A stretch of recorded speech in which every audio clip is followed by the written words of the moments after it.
That Shirley Bassey, her swinging rendition of Goldfinger. Abraham Lincoln said it during the year 1858. Our reliance is in the love of liberty which God has planted in us. This same concept supports the United States fighting man's code of conduct. It is one of your most effective weapons against the enemies of freedom. Serving the Allied forces, this is Armed Forces Radio, Vietnam. Good morning, Vietnam, and welcome back to Part 2 of the Dawn Buster.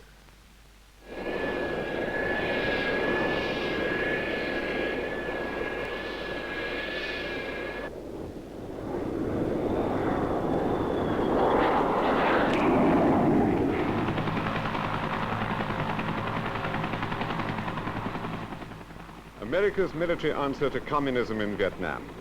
Bury it under this superb technology. Concrete the small country over with air power.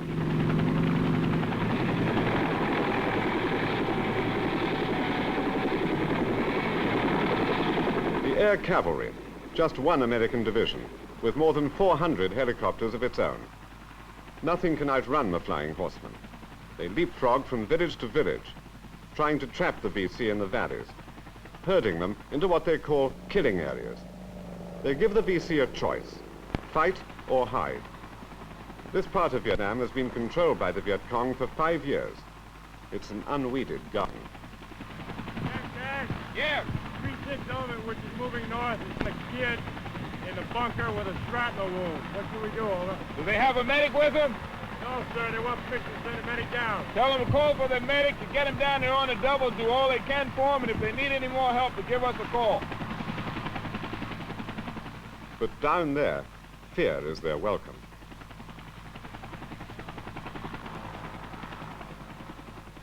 The peasants of Vietnam are suspicious of liberators.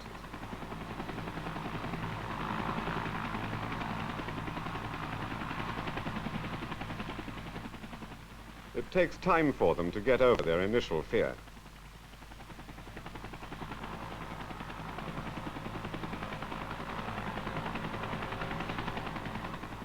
VC villages are an underworld of tunnels, shelter from airstrikes, escape for the VC when cornered. They're often booby-trapped, and they must all be searched. Down this hole, only women and children. The VC were here. Where are they now?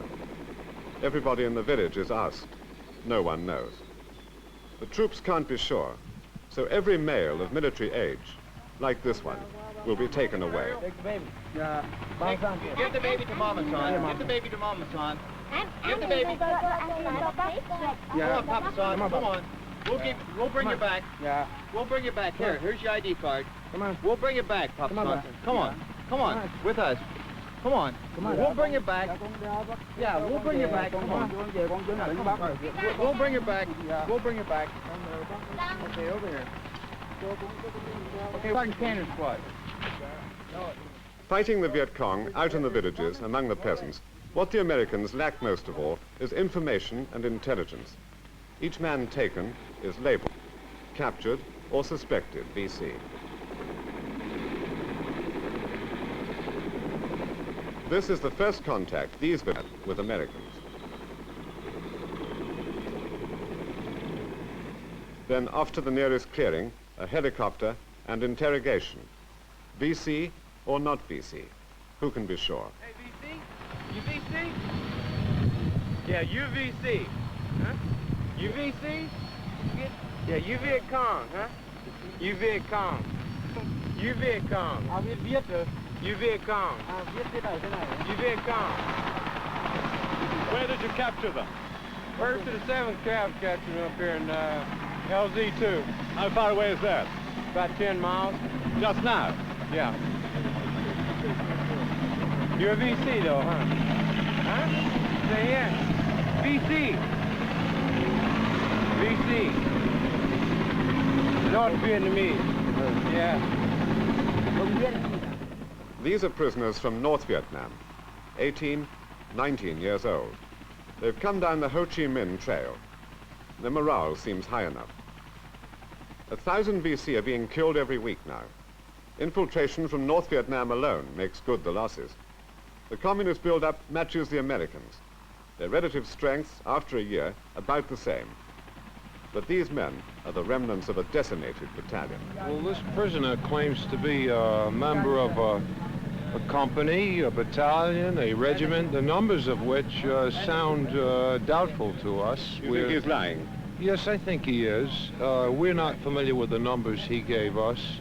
Yeah. We have been engaged here over the past 3 days with the 9th Battalion of the Quiet Tom Regiment, and this man has given us numbers that do not agree with current order of battle holdings. What are you going to do about it? Well, we will just continue to interrogate. We will ask him about his commanding officer to see if that agrees with other information we have and so forth. Các tỉnh của anh nằm ở phường nào của Bắc Việt? Ở Trung phường hay là Bắc phường, Nam phường? Bắc phường. Northern part of North Vietnam. Yeah, but what town? What? He's from Doc Lap Hamlet, Tien New Village. That's near Hanoi. Thanh Nhân Province, North Vietnam. Right, it's near Hanoi. Just north. Where's he wounded? He was hit by a hand grenade, and he has shrapnel wounds all over his body. Ask him why he came down to South Vietnam. What did his officers tell him? Right? Yeah, he said that they were coming down here to liberate the South Vietnamese from the oppression. From whose oppression? Đây là tại sao ông muốn đánh nhau với là người Việt? Ông là người Việt Nam phải không? Vâng. Tại sao ông muốn đi vào Nam và đánh nhau với người Nam Việt? Tại sao? Không hiểu làm sao thế, nhưng mà họ ở ngoài nào bắt đi thôi. Bắt phải đi là đi thôi. He really doesn't know, other than that they told him that he had to come down here and help liberate the South. For the air cavalrymen, chasing Viet Cong means days without sleep, in the rain and appalling humidity. In and out of their helicopters several times a day. Short flights, tough marches. The combat troops in Vietnam are seldom happy warriors. How long has this fight lasted? On this operation? About 4 days. What's it been like? Hell. Have you lost many men? 1 man so far. What do you think about the war? Stinks. Want to go home? Right. Why do you think it stinks? Oh, just war in general. Just too many smart people in the world to be fighting. When you go into these villages, how do you think people receive you? What do they think of you, do you think? Well, they're scared of us. Just think we're there just to kill them, take everything they've got. What do you feel about that? Well, I can sympathize with them, but it's got to be done, I guess. Like any other war, it's hell. How old are you? 22. Volunteer? Nope. Would you? Nope. What's the worst thing about it? Getting shot, getting hit. Well, you see your buddies get hit.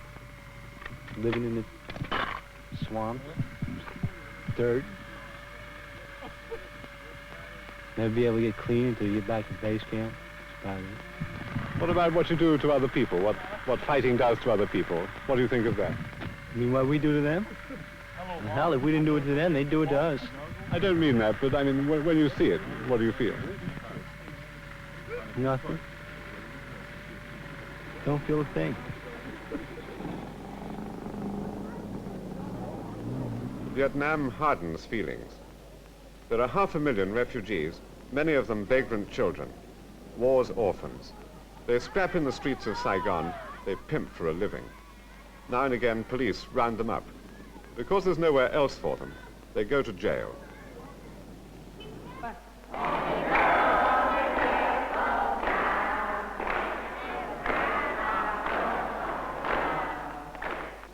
In jail, a Catholic priest is their only visitor. In this Dickensian fetid hole, children serve a 3-month sentence for vagrancy. Their ages range between 7 and 13. After a police roundup in Saigon, there are between 200 and 400 children sent here, shut up alongside lunatics and prostitutes in adjacent blocks. There's no running water, no school, no exercise yard, no beds. So they sleep on the stone, which is what they do in the streets anyway. The priest hands round sweets, but that's not all they hope for from him. With police permission, Father Pierre will rescue those souls he believes capable of redemption and place them in a Catholic home. This week he has room for 7.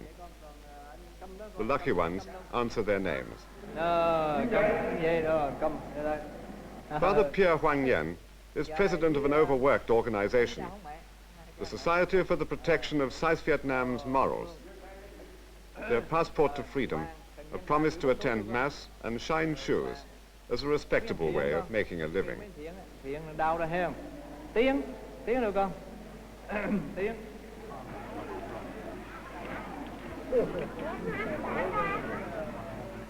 The priest confesses that most will soon run away again, back to the companionship of the other urchins in the streets of Saigon.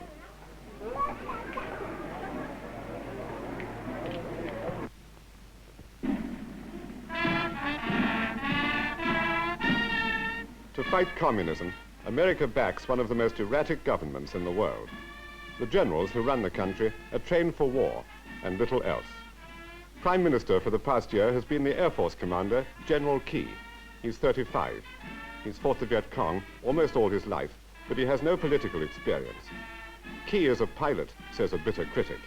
Vietnam is not an aerodrome.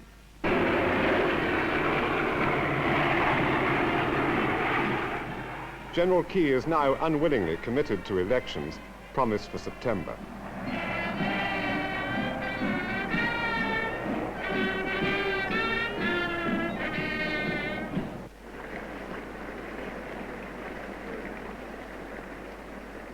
The monsoon turns Vietnam into a lake of mud.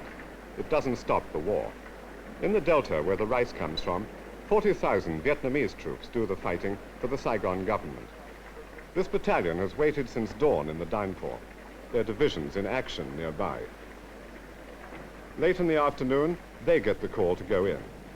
The little men in green fight on despite last year's terrible losses, 20,000 killed and missing, arming the Viet Cong with their captured weapons.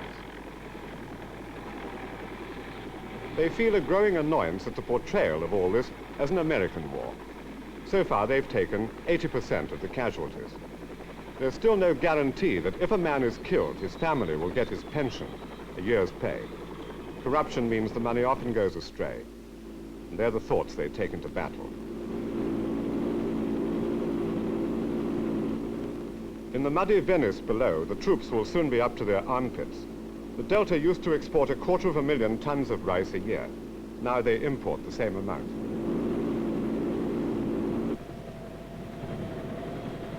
Wherever they go, the troops will have close air support. They move into the villages. Vietnam aches with this from end to end. Roger 1, continue, check your switch. They're a VC in the tree line below. Napalm is the most awful of all bombs. It incinerates everything in its path.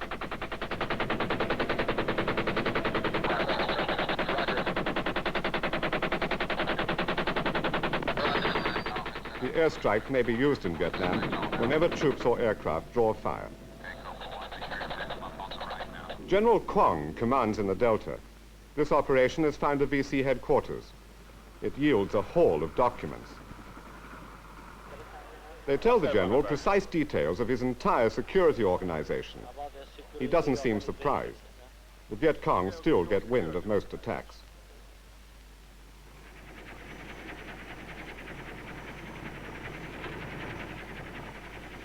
Some of the troops that left for the firefight 2 hours ago are coming back. The action has been a big one.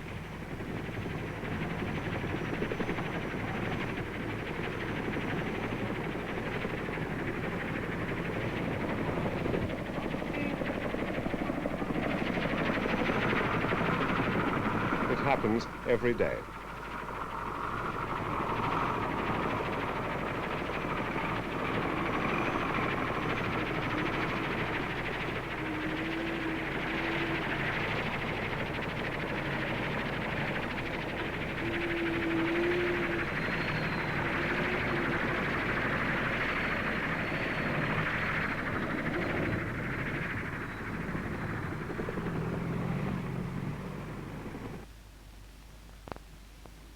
The perfumed river at Hue, the old imperial capital of the emperors of Annam and 4,000 years of history.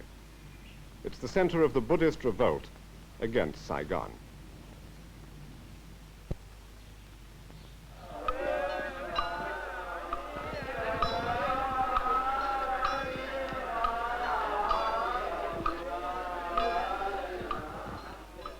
Into the courtyard of a Buddhist pagoda at Da Nang comes the funeral procession of a young student. Nothing dramatizes an issue more than the sudden production of martyrs. His bier is carried by fellow members of the Buddhist youth movement.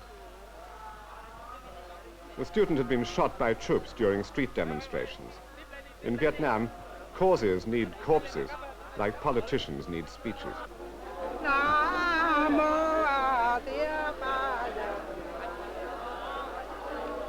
Out of these agonizing scenes, the Buddhists are emerging as a mass movement. There's a resurgence of Buddhism in the villages of Vietnam, a religious as well as political revival. In the north, they've made almost a separate state.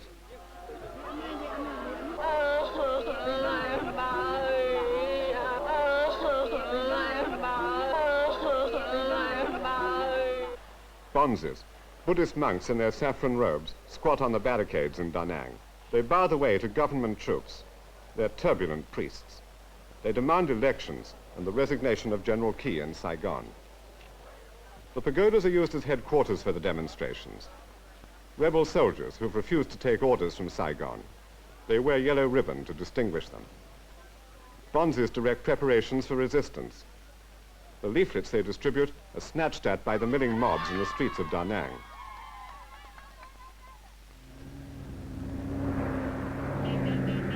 Overhead, General Key's planes buzz the crowds. I asked a young teacher, a leader of the Buddhist struggle movement, what objections they had to the Saigon government. My first objection here is that the President Key is too power hungry. And besides, I'd like to tell you and to the world that the first thing is that in spite of the fact that in Da Nang we have a lot of slogans against the Americans, but that does not mean that the Buddhists are anti-American at all, because we do understand that we need the help of the Americans, as long as they are still the friends of the Vietnamese people. Because in this struggle against the Vietnamese, it's not an easy struggle at all, so we need their help. A lot of people, your detractors, accuse you, the Buddhists, of being pro-VC, that you're pro-communist, yeah, that you would like to have a neutralist solution here. Now, what do you think about that? This is really a very false accuse, and what I call a labeling. Just if you do not like somebody, just put a label on him and say he's a VC.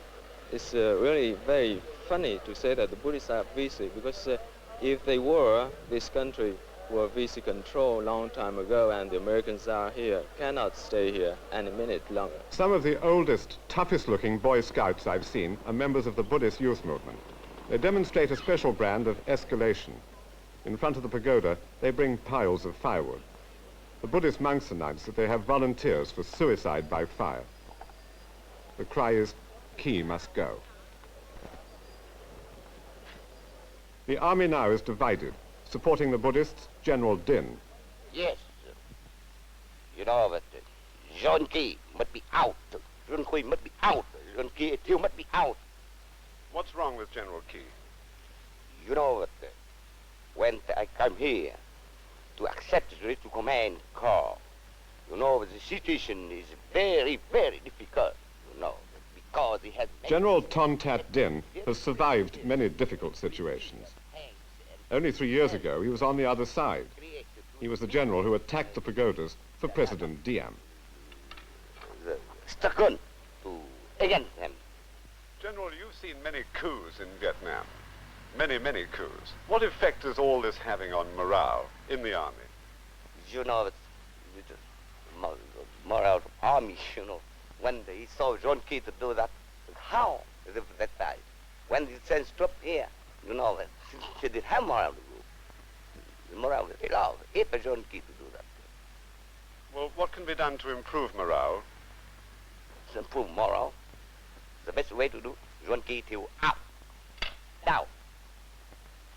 To raise the morale up. But Saigon sends troops. In this atmosphere, the two sides confront each other for a last time. The monks come out from the pagoda for a parley.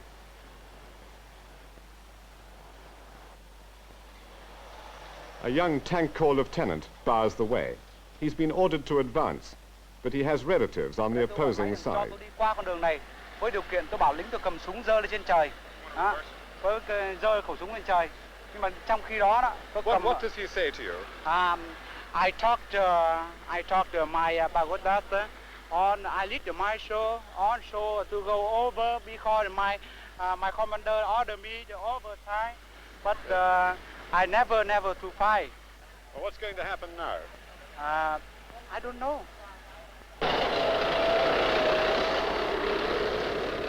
This is what happened. The beginning of a week of internecine street fighting in the dissident north. 5 battalions of crack troops are taken out of the war against the Viet Cong for this.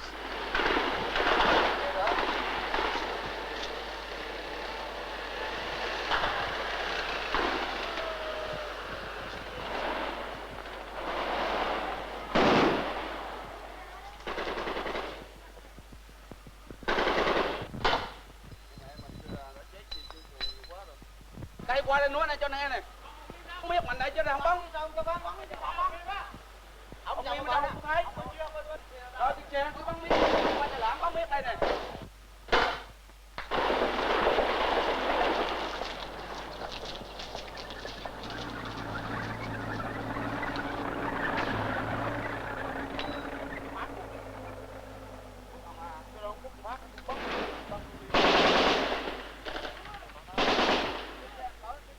The excited gunner yells at us that he got 2 snipers with that last burst in the building above our heads. 300 yards away, the rebels are dug in under the palm trees of the pagoda. They're going to fight it out. During breaks in the firing, children creep out of the surrounding houses and join in the fun. Some even acted as ammunition carriers.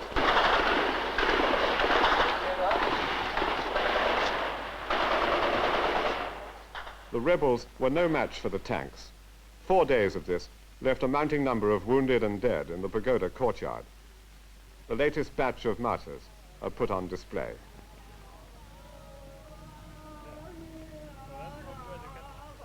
Prayer flags cover some of their faces, the Buddhist colors others. The revolt was over for the moment. They lay unburied for a week. Các quốc gia Chúa đã tỏ sự công bình của Chúa. Alleluia, alleluia, alleluia.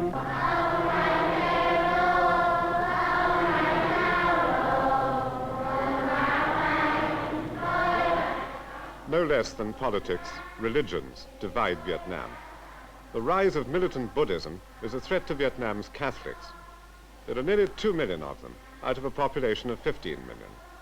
1 million fled from the north when Ho Chi Minh took over in 1954. Led by the priests, these people form the hardcore of resistance to communist advance. They've brought with them the names they had to leave in the north. This church, in a suburb of Saigon, is called Hanoi.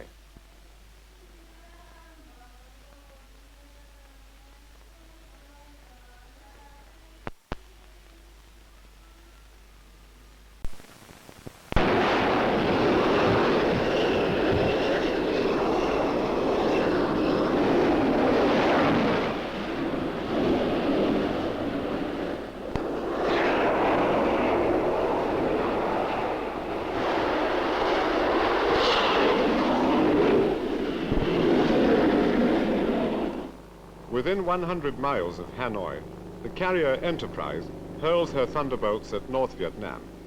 One of 6 carriers off the coast, she has a crew of 5,000. Payday here is $500,000.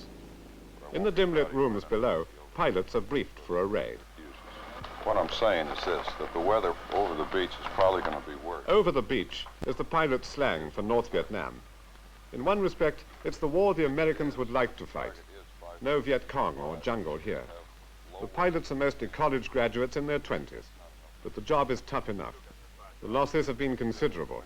A year of bombing has cost 250 jets shot down. They spend up to 6 weeks at a time on station in the China Sea. They go out, sometimes twice a day, out to face targets which are becoming more heavily defended, and therefore greater risks. The bombing has so far failed to achieve its stated aims, to force the North Vietnamese to a conference, to stop the aid they send south. The real military targets, like industry and Hanoi, the pilots can't touch. Many of the targets now are wooden bridges and dirt roads. And the pilots sometimes feel they're trivial for the risks involved. Stand clear of jet intakes and jet exhaust. Stop all go aircraft. From the decks of Enterprise, the bombing goes on round the clock.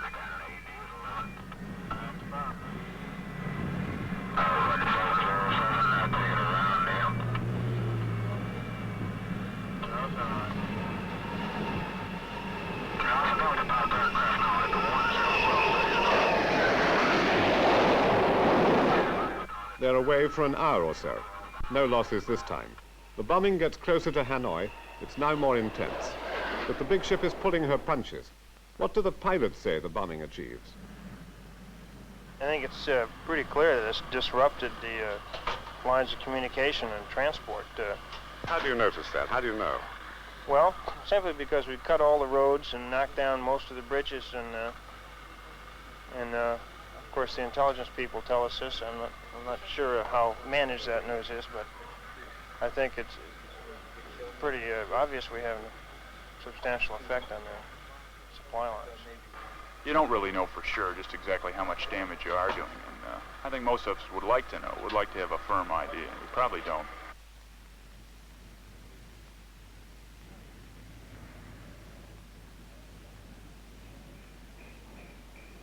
Air power is a two-edged sword. The innocent suffer too, and they suffer in growing numbers. There's only one hospital like this in Vietnam. It gets a subsidy from the Americans of $150,000 a year. The young wife, carried by her husband, lost both her legs in an air raid in the Delta. She has 2 children. Of the 500 patients coming in every month here, almost all are civilians. Some have had limbs chopped off by landmines and terrorist explosions. But nearly all this arbitrary misery is due to aerial bombing. The nature of guerrilla war means that the communists live and fight in the villages, always among the people. And therefore, the bombing the Viet Cong inevitably leads to civilian casualties. This year, 600,000 tons of bombs will be dropped on Vietnam. 4 more hospitals like this one are going to be built. They're likely to be needed.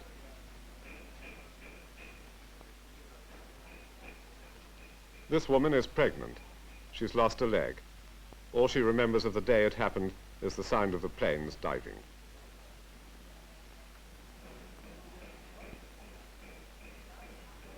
An American sergeant often comes to the hospital in his spare time. On his own initiative, he goes out and collects small, limbless patients from the Delta area where he's stationed. We is for fitting or for finish also? No, you fitted him last week. And today finish, eh? Today finished. Yeah, you take back, eh? Yes. Yeah. In an average week, he'll bring to the hospital about 8 injured children. We'll help to see that they get new limbs. If they are ready to go back, we can take them back. No, you see, some because you come Saturday. And we take measurements on Tuesday because Monday was holiday. Monday, yeah. Yes, sir.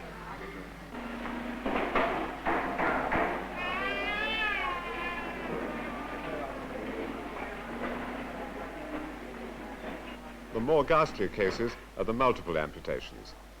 It was a daytime raid in the Delta for her. Her husband was killed the same day. She lost both her legs. Her baby lost one.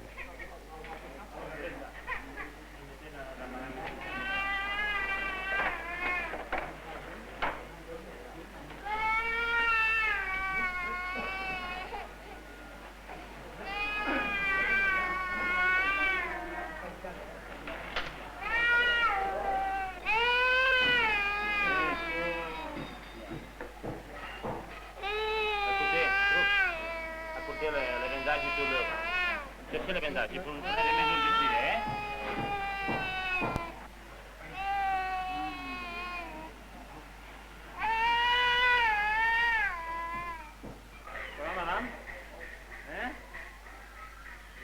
When the stumps have healed, the technicians make careful measurements of what's left.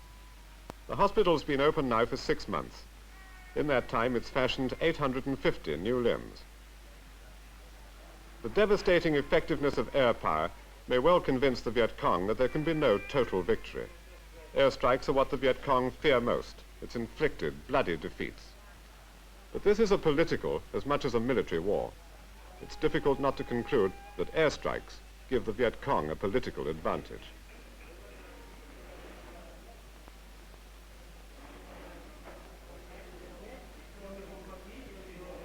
The young girl is having her first fitting. She comes from one of the twilight zones that are government controlled by day and belong to the VC at night. It happened 2 months ago. It was night in her village. She remembers hearing the aircraft coming. Hiding the tears, she straps it on and learns to move around all over again. The bomb that blew her leg off killed her mother. The girl is 17. She was engaged to be married then. She's not now.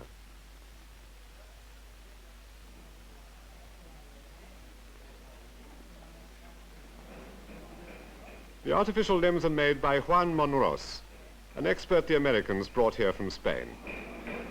I am accustomed to see many cases in many countries around where I am doing this kind of job. But this shocked me than any other place. Most because there are so many civilians and many people don't know what happened. They stay in the homes, in the forest. The bombs go there, Viet Cong, aeroplanes, everything, drop a bomb there and they don't know what happened. They don't know what it is, this war. When I arrived here, we had difficult to find patients the first month. Now, we have plenty. And next month, much more, because one patient tells the other in the village, and they come here, everybody, to be fitted with artificial limbs. Juan Monros is leaving Vietnam soon. He's trained these Vietnamese assistants to carry on after he goes. There'll be enough for them to do.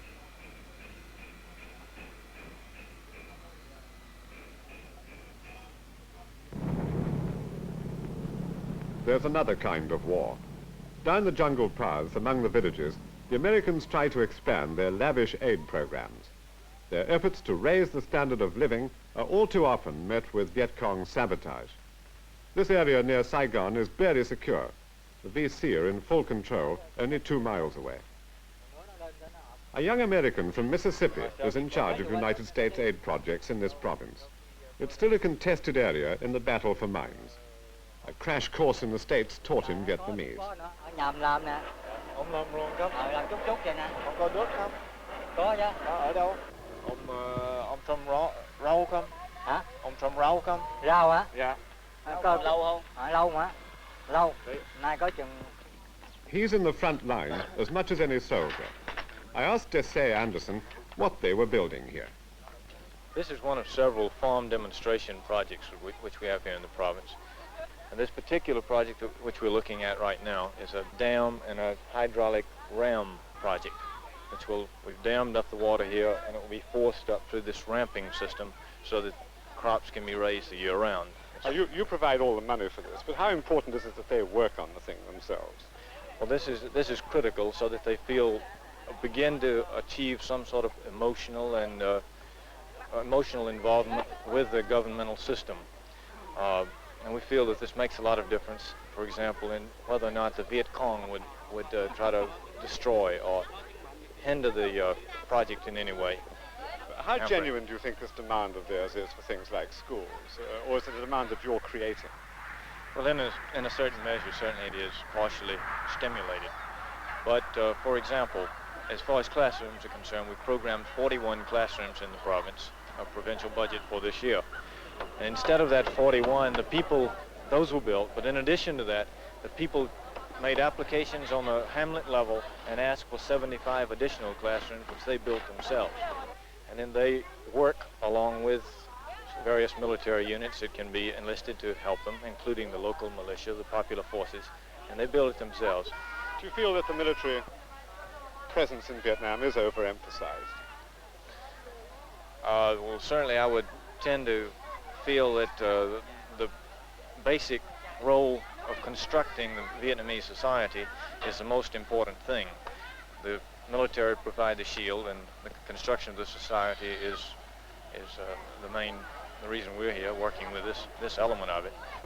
Do you believe they make the distinction between what you're doing for them and what the VC say they'll do for them? Do they really understand, do you believe? I think some inroads are now being made. I think that they appreciate that the Viet Cong are essentially a negative force in this province.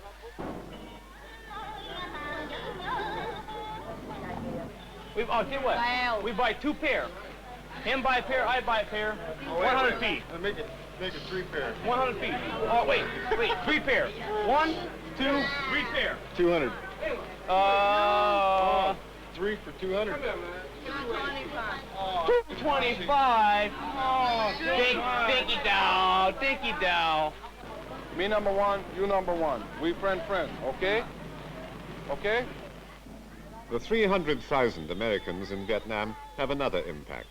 Their aid projects and their pay packets have erupted like a volcano in the middle of the economy. The black market in American consumer goods spreads like lava over the pavements of Saigon, a tide of inflation. It's all smuggled out from the American service canteens.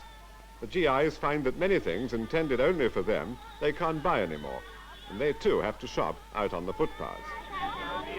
We go to the PX, we buy the lighter fluid, we bring it downtown, we trade them for, well, the lighter fluid cost us 26 cents, American money.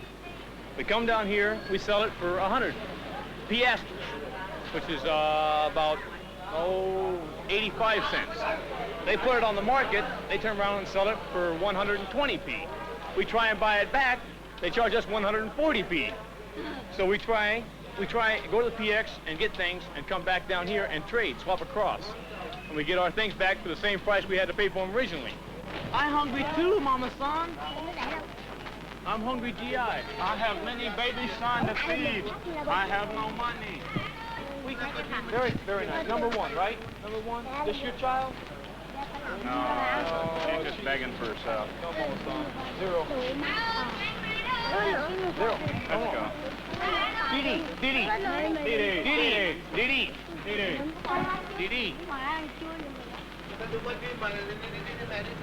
Thank you.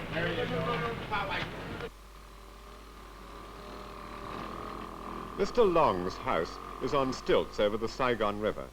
He's a young civil servant and lives with his family.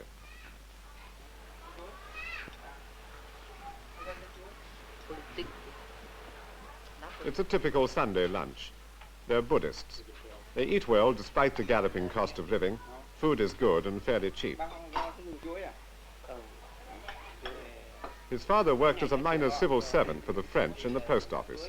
He's now retired on a tiny pension.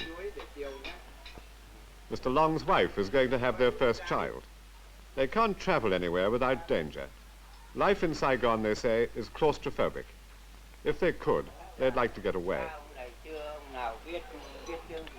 All they've known for 20 years is war. In spite of having plenty to eat, Mr. Long and his family feel a sense of despair. My friends, like me, they're complaining about daily troubles, and sometimes they confess to me that they are searching for political conviction. They lack it, as well as me. And if we have no real political conviction, we are in a state of half despair sometimes if our means of living are too low, you see. What are the things that are missing from That life? is a spirit of discipline. We want to be put in a mold, a strong mold, by someone who is worth to be our leader. Up to now, We have seen many governments, many leaders that pretend to do their most for the countries, but now we are wary of them. We become more and more cynical. That's not my own opinion. That is the same for many of my friends.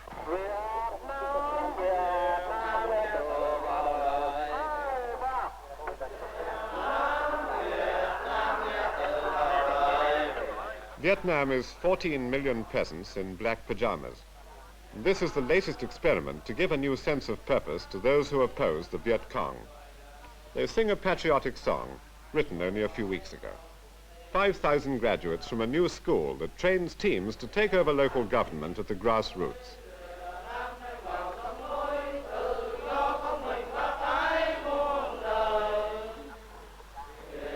They'll now go out to Vietnam's 43 provinces. They'll take over local government after troops have cleared out the VC. There have been about 70 previous attempts along these lines. They've failed. This is the most ambitious yet. It's financed by the Central Intelligence Agency. This school will graduate 40,000 students a year. They're split up into teams of 59 men. The latest bid to defeat communism is an exact copy of the communist cell technique.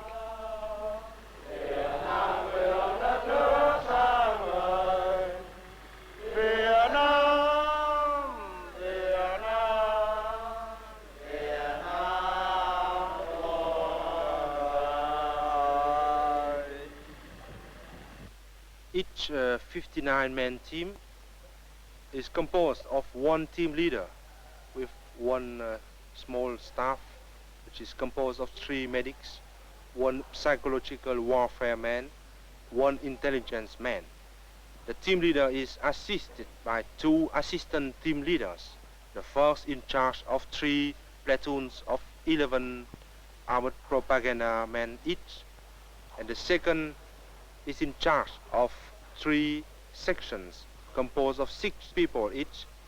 The first is the census grievance team, the second is the civilian affairs group, and the third is the new life development group.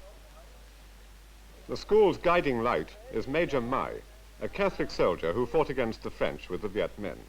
He left the North when the communists took over leadership of the independence movement against France. Mai indoctrinates his students with a fiery nationalism, but they're selected by province chiefs, who are often corrupt. His students are patriots. Patriots for who? I asked what ideology they would take with them when they went back to the villages. We have 4,845 years of history. So out of this long period of life, our ancestors have left us something. And we have it in our own mythology, our legends, and so on. We have the dragon as the force of the matter, and the fairy as the force of the spirit. So dragon and fairy is matter plus the spirit. So this is, in essence, what we try to give them. But the reality, if you talk about matter and spirit, the reality is civil war in the country, and Lord knows how many governments in Saigon in the last few years. Now, what do these people represent? They represent a loss of balance. Up by strong central government in Saigon, which you haven't got now. Well, for the peasants, government doesn't go further than the district level. So what happens in Saigon doesn't really matter. The revolutionary cadres pledged loyalty to the fatherland. They vowed to be well-disciplined, without self-interest, to unite to fight the communists. Did he have any in his village? Trong tỉnh của anh có nhiều cộng sản không? Dạ, trong tỉnh tôi thì có chỉ du kích thường thôi, như tỉnh An Giang. There are several guerrillas in my province. Several what? Guerrillas. Several guerrillas. What will he do to them if he catches them? Khi nào mà anh bắt được những các cái người du kích cộng sản đó thì anh làm gì đối với họ? Dạ, khi bắt được du kích cộng sản thì nếu mà những người đó là những người mà căm thù nhất sâu sắc của tôi thì tôi sẽ đem giết. If these guerrillas are those whom I really hate, and I'll kill them.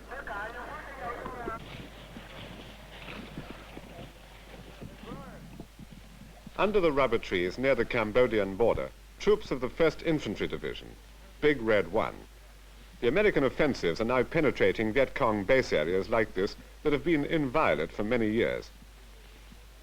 The commander of 1st Infantry Division is General William Depew. I asked him what American combat troops had achieved. Well, I've only been with the division for a month and a half, but I'm starting my 3rd year in Vietnam, and I can say that a year ago, May last year, things were grim. And when you compare the situation today with then, it's the difference between day and night. The VC were closing in on Saigon, roads were closed all over the country. There were no offensive operations into base areas, and all of these things now are moving in the right direction. And I have no doubt but what the military situation is already well in hand and improving very rapidly. Well, do you believe that you've ever really smashed a big main force, a regular VC force? Or have they all just gone back to being farmers and are waiting for you to go away again? No, the big forces are waiting up here in the jungle, and one of these days we'll have our day. Well, they'll fight, you mean? Well, they'll have to fight or lose the war. And when they fight, they'll lose.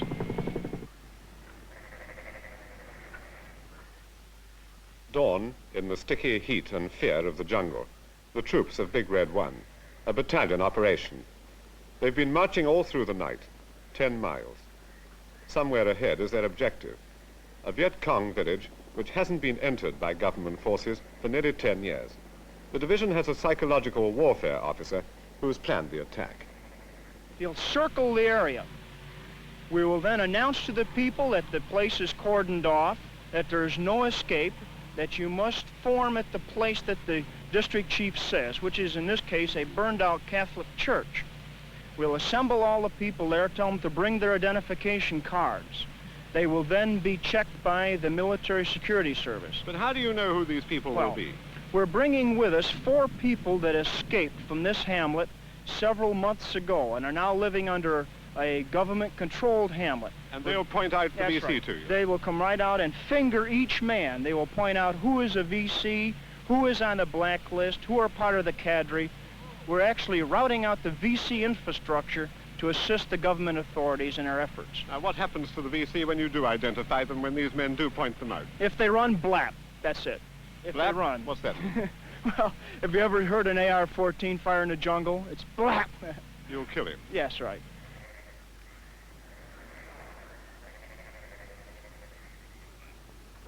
Scenes like this aren't pretty, but the Americans don't try to hide them.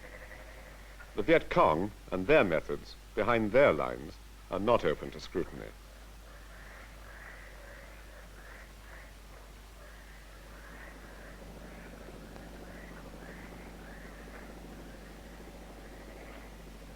The old man was trying to leave the village in the dawn. When he saw the troops in ambush, he ran.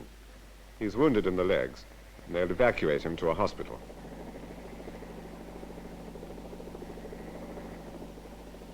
Intelligence reports had told the troops during the night that they could expect to find 600 VC in this village.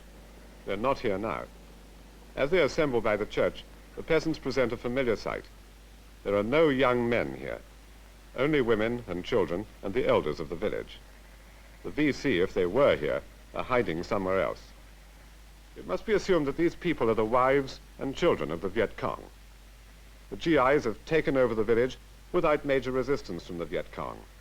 They're now faced with the next step in this kind of war, convincing these people of an alternative to Viet Cong rule.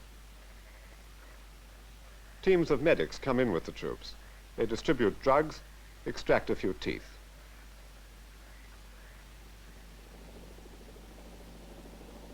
The inhabitants are going to be resettled in another village 5 miles away. They want to know when they can come back. They can't. Tonight the village will be blown up by artillery.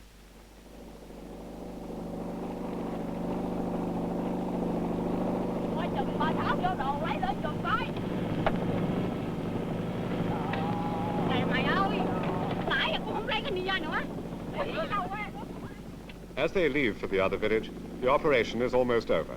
The Americans are pulling out.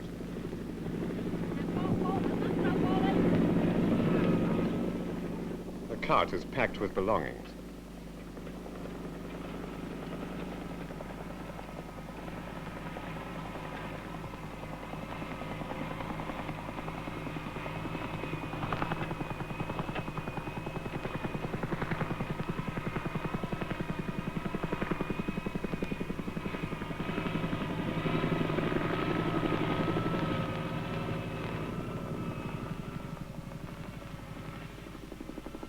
The Viet Cong have been here 10 years, the Americans 3 hours. The war in Vietnam, at the last, is the war for the heart and mind of this woman.